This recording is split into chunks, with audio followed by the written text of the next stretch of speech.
let me start with, because this is a global think tank forum, so I would like to share with you some research we did together with think tanks, that is CAREC Institute, ADB Institute, and also with ADB.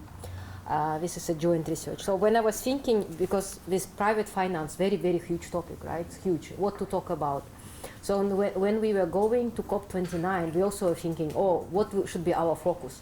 Because there are many topics and many organizations doing. How can we contribute to this great COP29 happening in Baku here, a wonderful country? So we came up with the idea, vulnerable countries, and then we even narrowed to vulnerable people. So let me stay focused on people, vulnerable people, on this topic. So jointly with CAREC Institute, ADB Institute, and ADB, we did study in Central Asia, so not far from here, the other side of the Caspian Sea, south part. It's called Fergana Valley. It's located in 3 countries, as Uzbekistan, Kyrgyz Republic, and Tajikistan. So you know this region is quite cold, so you experience now Azerbaijan, Baku, some people might find it cold, I find it warm, right? So depend where you come from. But anyway, the heating season is quite long. Usually it starts from October, November, and finishing maybe March, April even sometimes. And most common source for heating for households, you know, they stay in houses, they use coal, wood, most people. And in fact, actually globally, contribution for emissions, majority comes from actually household burning with fuel for heating and cooking.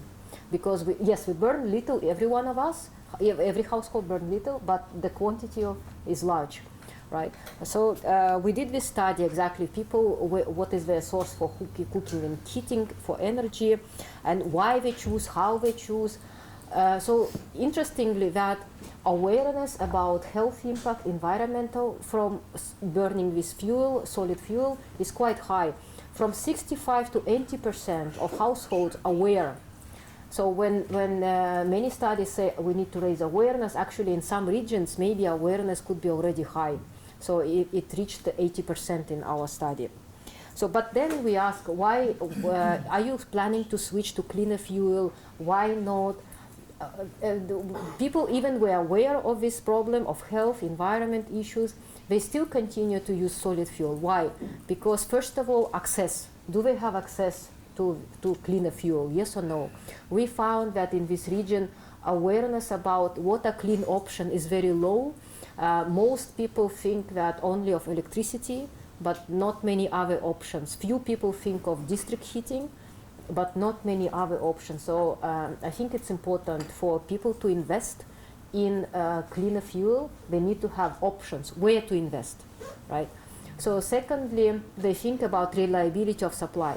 In order to family to decide to invest in switching heating, or let's say from coal to electricity or from coal to district or gas, they need to be certain about reliability of supply, because this switch is quite expensive. They have to invest. It's a high lump sum cost for them. They need to even borrow from the bank. So in order to switch, they need to be sure about this reliability of supply. And in some regions, you know, electricity intermittent blackouts, for example, or gas pressure goes down in winter. So that all they consider, and even they have access, for example, to gas, but they might not want to switch for heating because they know the issue of supply in winter. And then, of course, affordability, and finally, access to finance. In order to switch from coal, let's say, to gas or to electricity, they need to take a loan often. I don't know how much cost in here. For example, in my country, to switch to gas, connect to gas pipe, it will be around a few $1,000s, depending, of course, on location, maybe $2,000, something like that. So, of course, they need to be able to take loan to invest, because when they burn coal, they spend some money every winter. But for switching from from dirty heating to cleaner heating, that's a big investment for a family. Yeah. And also another question which we didn't touch in our research, is there enough of this clean energy supply after all these people switch? For example, if everyone connect to district heating. So in all your hotel you stay in Baku, you probably saw the heater, that is district heating.